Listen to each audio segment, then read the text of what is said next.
Namaskaram students, my name is Hanumant Yadav. Welcome to all of you in supervision classes. Students, today we will discuss about kingdom fungi. Basically, kingdom fungi is the third kingdom of five kingdom classification system. Students, member of kingdom fungi, they are the first multicellular eukaryotic organism. Basically, being a eukaryotic organism, basically cells of fungi contain nucleus with nuclear membrane in addition to different kind of membrane bound cell organelles such as mitochondria, Golgi body, endoplasmic reticulum, lysosome, ribosome, etc. except chloroplast. Generally, chloroplast not present in fungus. Basically, or due to absence of chloroplast, they don't capable for photosynthesis. Generally. और आप जानते हैं generally chloroplast is a cell organelle which help in photosynthesis. So generally ये लोग photosynthesis के लिए capable नहीं होते हैं और फोटोसिंथेसिस नहीं करेंगे, मींस अपने फूड की सिंथेसिस सेल्फ नहीं कर सकते हैं. सो this is called basically heterotrophic organism. Kingdom fungi is the unique kingdom of heterotrophic organism. Means basically member of kingdom fungi depend on the other organism for their nutrition. Is called heterotrophic organism. और heterotrophic में students ये to type के होते हैं, saprophytic और होते हैं ये बेसिकली पैरासिटिक. सैप्रोफिटिक होंगे और पैरासिटिक होंगे. अब देखिएगा स्टूडेंट्स, सैप्रोफिटिक बेसिकली सैप्रो मीन्स होता है decaying. Fungi depend on the dead and decaying matter for their nutrition is called saprophytic. Okay basically. और सेकंड है यहां पर पैरासिटिक. तो basically parasitic type of nutrition में एक ऑर्गेनिज्म किसी दूसरे लिविंग ऑर्गेनिज्म के ऊपर डिपेंड रहता है अपने न्यूट्रिशन के लिए, तो इसको क्या कहते हैं हम लोग, पैरासिटिक न्यूट्रिशन. अब देखिएगा parasitic nutrition basically parasite two type का होता है. और हम आपको बता दें स्टूडेंट्स, जो पैरासाइट होता है जनरली वो जिस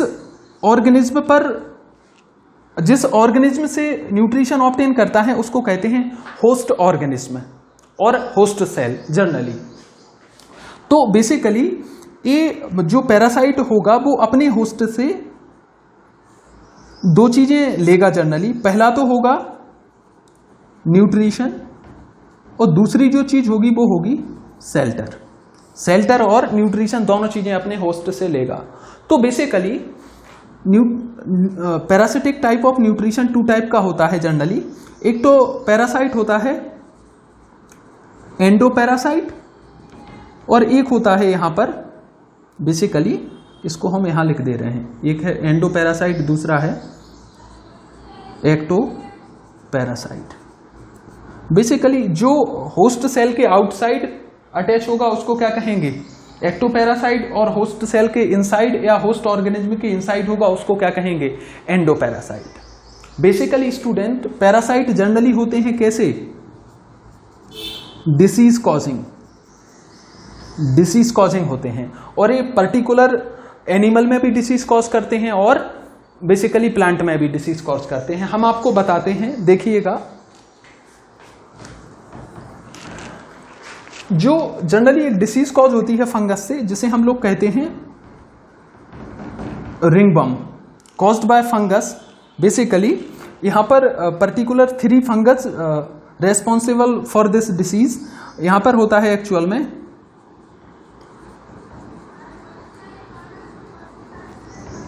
एपिडर्मोफाइटोन, ट्राइकोफाइटोन और एक और होता है माइक्रोस्पोरम. तो बेसिकली ये 3 फंगस जनरली कौन सी डिसीज कॉज करते हैं, ह्यूमन बीइंग में रिंगवर्म कॉज करते हैं. ठीक है ना generally. In addition to students ये प्लांट में भी डिसीज को कॉज करते हैं जनरली. देखिएगा प्लांट में जो डिसीज कॉज करते हैं, एक फंगस है जनरली एल्ब्यूगो एक्चुअल में व्हाइट रस्ट कॉज करता है. कहां पर, बेसिकली मस्टर्ड में, ठीक है ना। क्या कॉज करेगा मस्टर्ड में? एक्चुअल में वाइट रस्ट कॉज करेगा ये, देखिए। तो ठीक है स्टूडेंट्स, एल्ब्यूको क्या करेगा एक्चुअल में? व्हाइट रस्ट कॉज करेगा मस्टर्ड में, ठीक है ना। यहां पर बहुत सारे होते हैं और भी हम आपको बताते हैं। Basically white rust of mustard कहते हैं इसको। एक और होता है व्हाइट रस्ट ऑफ व्हीट, एक कॉज होता है एक्चुअल में। एक फंगस होता है पक्सीनिया, इसको बोलते हैं पक्सीनिया ग्रेमिनिस, ठीक है ना जनरली। तो जनरली ये क्या कॉज करता है? व्हाइट रस्ट कॉज करता है। कहां पर? व्हीट में व्हाइट रस्ट कॉज करता है, ठीक है ना। Different kind of diseases cause होती हैं due to fungus.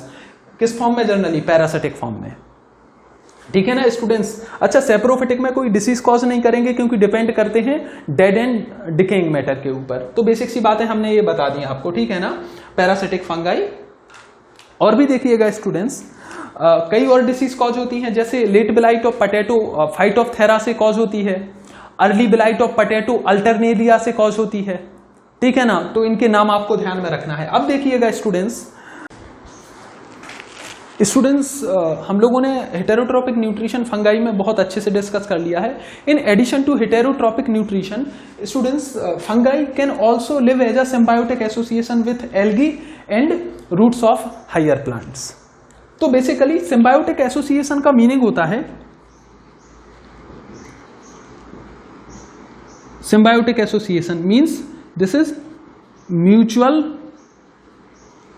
relationship in between two organisms, that is called symbiotic association। तो बेसिकली फंगस सिम्बायोटिकली किसके साथ रह रहा है एक्चुअल में? एल्गी के साथ।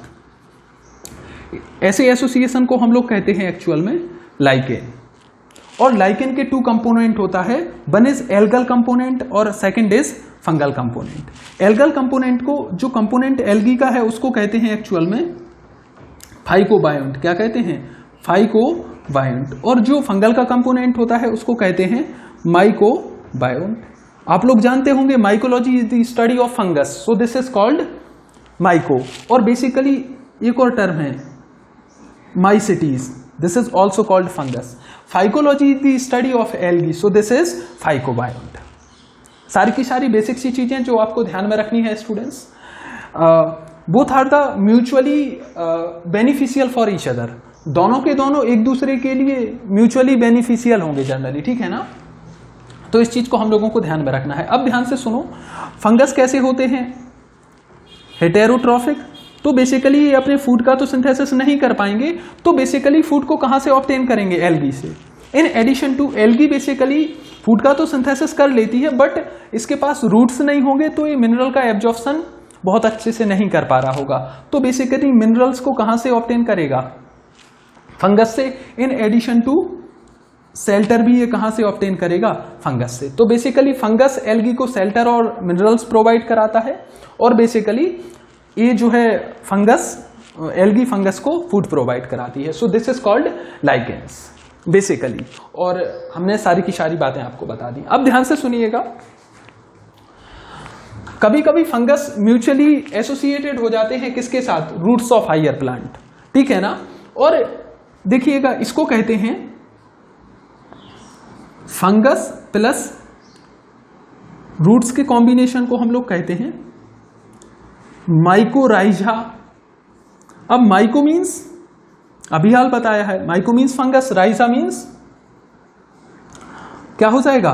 रूट। तो बेसिकली दिस इज माइकोराइजा। अब होता क्या है स्टूडेंट्स, देखिएगा इसमें बेसिकली जो रूट्स होती हैं वो मिनरल्स का और वाटर का एब्जॉर्प्शन करती हैं, बट बेसिकली जो फंगस होता है ये बहुत अच्छे से मिनरल का एब्जॉर्प्शन कराता है जनरली, ठीक है ना। तो एक दूसरे के लिए बेनिफिशियल होते हैं। ये पैरासिटिक फॉर्म में फंगस नहीं होता है, कोई डिसीज नहीं कॉज करता है, ठीक है ना। तो इस चीज को आप लोगों को ध्यान में रखना है। और बेसिकली ये टू टाइप का होता है, एक तो होता है ecto mycorrhiza means outside the root, और एक होता है एंडो माइकोराइजा। एक एक्टोमाइकोराइजा हो जाएगा और एक एंडोमाइकोराइजा हो जाएगा। बेसिक सी बातें हैं सारी की सारी अबाउट न्यूट्रिशन ऑफ फंगस हमने। स्टूडेंट्स अब हम लोग डिस्कस करते हैं basically morphology and habitat of fungus. Basically fungus show great diversity in morphology and habitat, means they have different kind of morphology और डिफरेंट काइंड ऑफ हैबिटेट. हम आपको बताते हैं, पहले हैबिटेट को डिस्कस करते हैं. Member of fungi generally called cosmopolitan, which means they are found in everywhere, either in aquatic conditions, soil and air. In addition to, they are also present on plant and animal.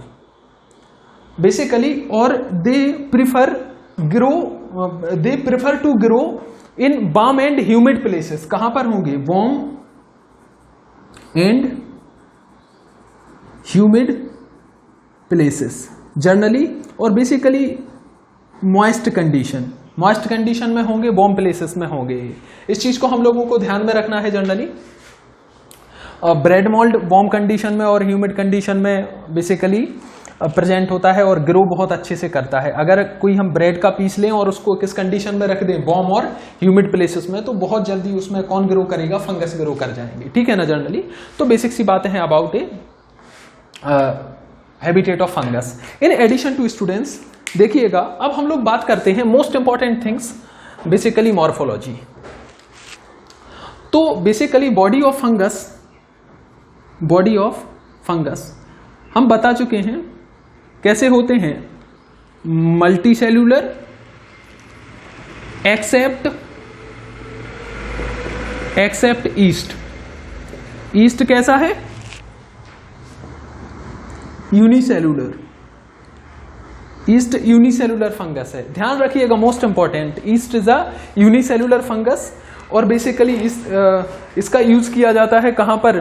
Bakery में इसका use किया जाता है. ठीक है ना. Beer को बनाने में इसका यूज किया जाता है. तो बेसिकली जनरली एल्कोहल के प्रोडक्शन में भी इसका यूज किया जाता है. ठीक है ना. Generally east is a unicellular fungus और इसका रेस्पायरेशन एनारोबिक रेस्पायरेशन होता है और फर्मेंटेशन होता है इसमें.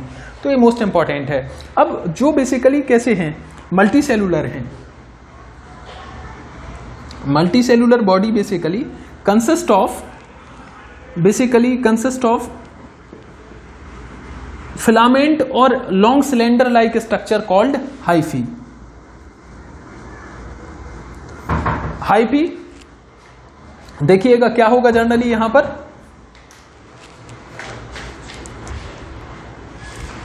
तो बेसिकली स्टूडेंट्स क्या फिलामेंट लाइक स्ट्रक्चर होते हैं हाइफी. देखिएगा किस तरीके से, लाइक दिस. और ये हाइफी होते हैं, इनमें बहुत सारे न्यूक्लियस लाइक दिस प्रेजेंट होते हैं. Thread like filament like structure होते हैं. This is called hyphae. और बेसिकली हाइफी टू टाइप के होते हैं जनरली. हाइफी टू टाइप के होते हैं. एक तो होता है सेप्टेट हाइफी और एक होता है एसेप्टेट. सेप्टा का मीन्स होता है सेप्टा, विच मीन्स बेसिकली हम सेम स्ट्रक्चर और यहां पे एक और बनाते हैं.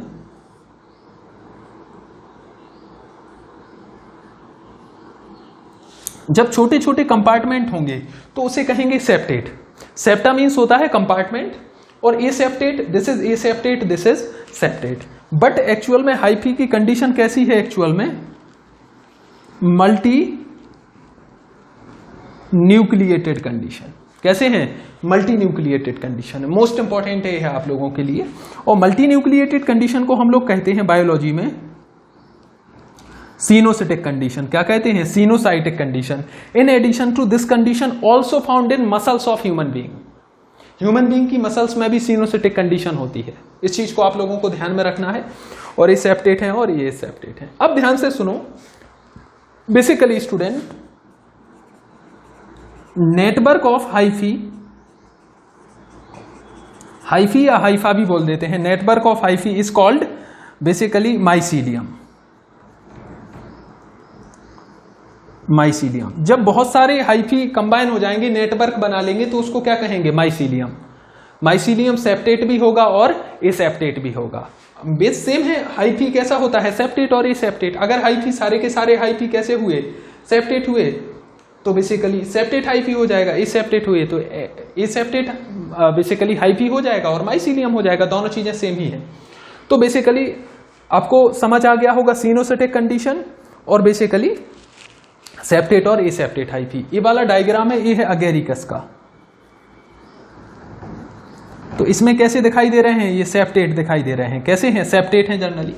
और ये डायग्राम है राइजोपस का। तो ये कैसे हैं एक्चुअल में, ये सेप्टेट हैं। क्या है, ये सेप्टेट। ये वाला जो स्ट्रक्चर इसको बोलते हैं स्पोरेंजियम। और ये फिलामेंट दिखाई दे रहा है, ये एक्चुअल में है तो माइसीलियम, बट इसको बोलते हैं स्पोरेंजियोफोर। मोस्ट इंपॉर्टेंट है, ध्यान में रखना है, स्पोरेंजियोफोर बोलते हैं इसको। बेसिक सी बात है, इसमें छोटे छोटे बहुत सारे स्पोर होते हैं जो सेक्सुअल और असेक्सुअल रिप्रोडक्शन में पार्टिसिपेट करते हैं, लाइक दिस, इस तरीके से प्रेजेंट होते हैं। ये वाला जो डायग्राम है इसको बोलते हैं यहां पर फ्रूटिंग बॉडी। क्या बोलते हैं, फ्रूटिंग बॉडी। और इसमें बहुत सारे माइसीलियम होते हैं जनरली, ठीक है ना।